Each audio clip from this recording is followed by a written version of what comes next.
Magandang araw katrabaho. Ay ako na pa po yung magluluto nga sa ngayon. Ito ay ako yung naggagata ng tulingan. Ayan ito po yung aming ulam sa ngayon. Ito po yung aming buhay construction, mahirap lang kaya talagang yan po, naggata po ako ng tulingan. Sino pong may gusto, mag-PM na lang po. At ipadadala ko sa Shopee o sa PTT. Yan po. Hindi lang po puro trabaho, tayo po magluto naman kasi importante nagluluto rin tayo. So, ngayon po, ilalagay ko na po itong aking ginayat na talong. Ayan. Medyo para hindi sa malata pag naluto. Ayan.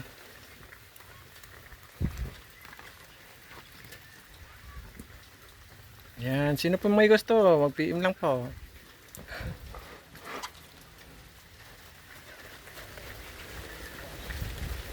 Sarap po ito. Ito po ay lutong Macau. Charot. Sabi ng mga bakla. Lutong Bicol pala. Ayan.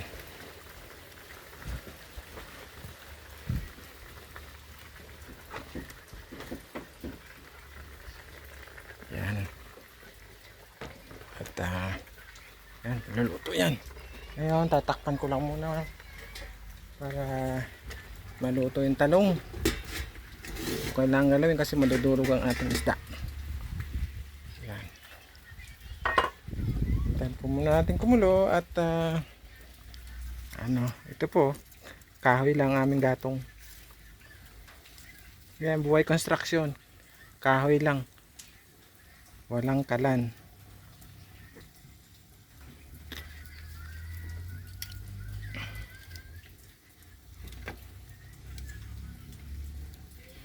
Ayan. Shout out po sa mga katulad kong construction worker. Kahit umuulan, kahit umaaraw. Ayan, sige lang, tuloy lang ang laban. Ayan.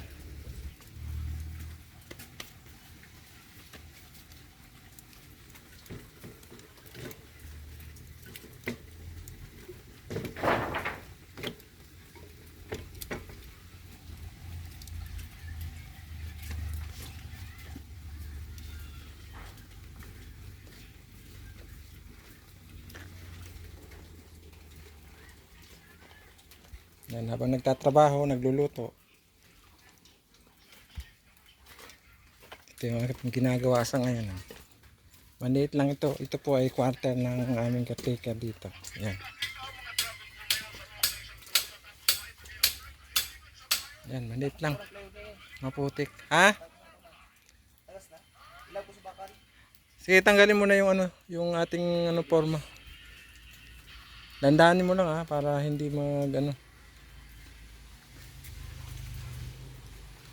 maghanda ka na ng pang asintada.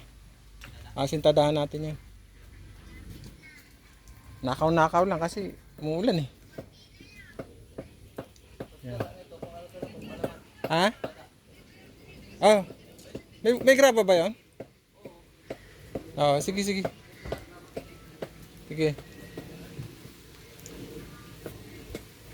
Yan, naulan na naman. Rain or shine. Ha? Huwag mong pupukpukin. Hindi mabasag.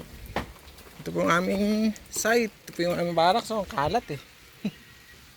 Yan, ating balikan yung aking niluluto. Op! Ayun! Lambot na yung talong. Yan.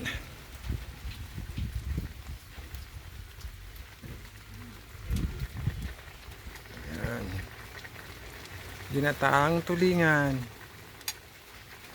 Yan.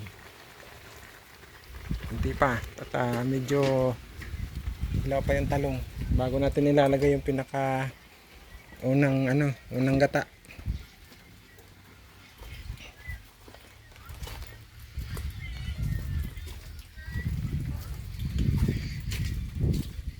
Itali nyo na yung mga noy, lahat yun yung dawel, itali lahat paikot yan ha. Handa nyo ng pangasintada. Huwag yung malambot ha. Huwag yung gaanong tubigan kasi basa na yung buhangin.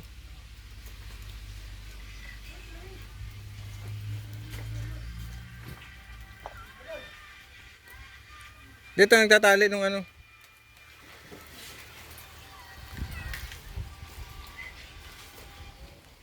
daw tayo?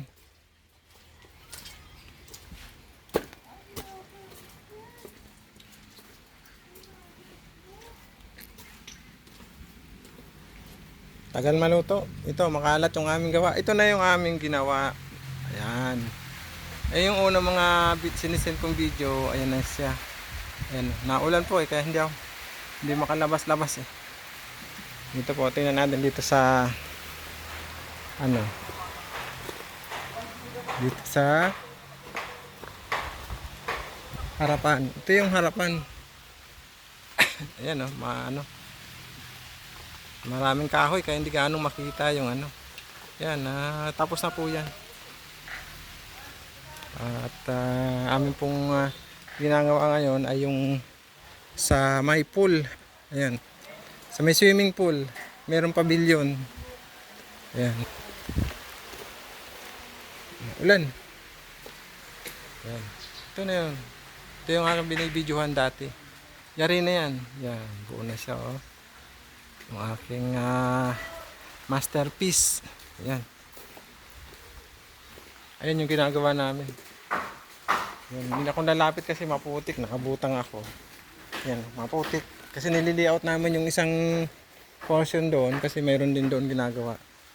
Ayan. Sunod, bibidyohan ko ng buo yan para makita nyo. Ayan. Ayan.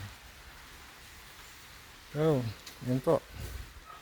Ngayon, tayo po bumalik sa akin niluluto. Talagang ang hirap talaga ng buhay construction na nagluluto ka pa at nagtatrabaho ka pa. Ayun talagang ganun ang buhay natin. Kailangan natin magsipag at magtiyaga. Yan. Ay, luto na siguro to. Ayun, luto na. Yan. Nasaan yung sandok? Yan, ito na yan. Yan.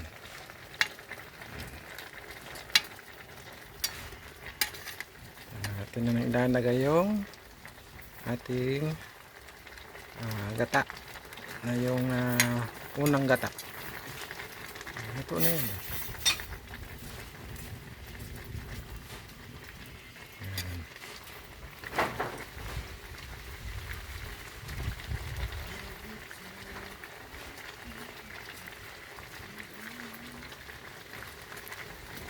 Nandun po yung isda niya sa ilalim. Ayan yung isda. Kita niyo yung isda?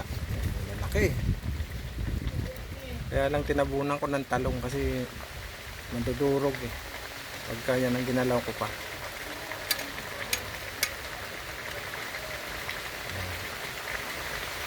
Yan. Ito yun na yung sabaw. So bali ilalagyan na natin tong yung unang gata.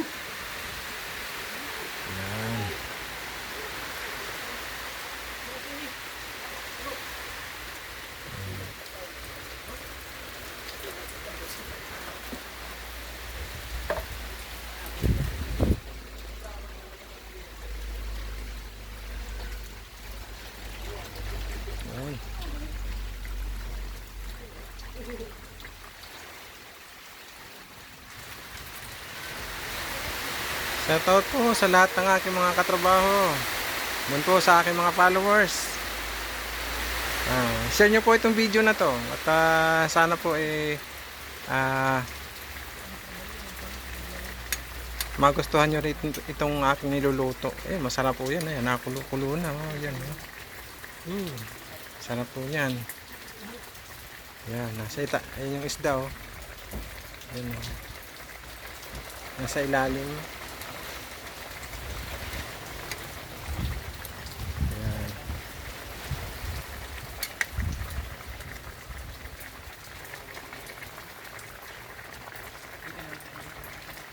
Natin pong lalagyan sa bawang ano para yan. Sarap yan.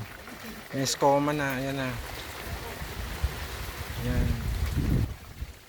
Shoutout po sa mga kababayan kong Bicolano. Ayan. Ito ay usong-uso dun sa atin, di ba? Ito yung masarap natin. Specialty natin tong gata. Yan.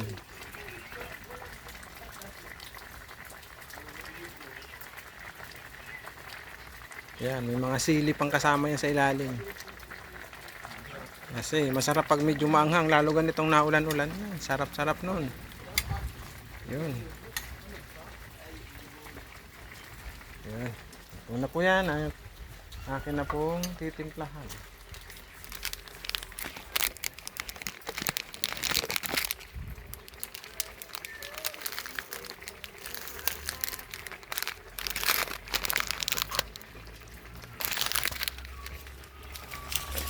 Lalagyan ng pampalasa. Ito lang kasi masama yung maraming pampalasang ganyan. Kasi chemical yan eh. Kasi ito masarap na to eh. Ito pa lang masarap na eh. May mga kailangan lagyan ng pampalasa kasi yung iba nagrereklamo. Kailangan daw lagyan. Sa ngayon may tipo ako dito. Para po kung gusto nyo pong i-stack ito o kaya hindi nyo mauubos, ngayon yung ginataan na to ay nilalagyan ko ng konting suka para po tumagal yung buhay ng gata. Kasi karamihan sa gata na ano po ito, napapanis. Ngayon kung ayaw nyo mapanis agad, ay lagyan nyo po ng suka. Yun lang po yung ano, yung sikreto nun kung bakit hindi siya mapapanis. Ito po, lalagyan ko po ito ng konting suka para ano po, hindi siya mapanis agad. Kunti lang, para malasa lang yung suka ba.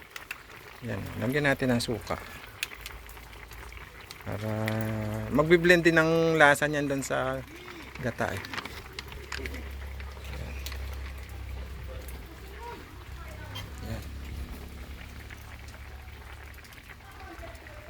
Yan, sarap na po nito. Ito po yung aming ulam, pananghalian po. Yan.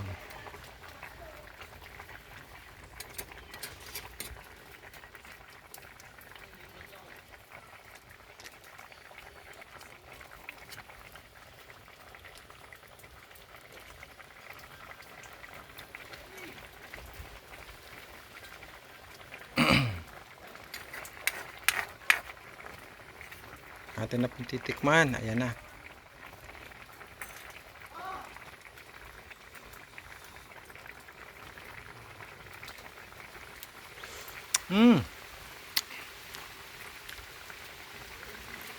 Sarap, sarap.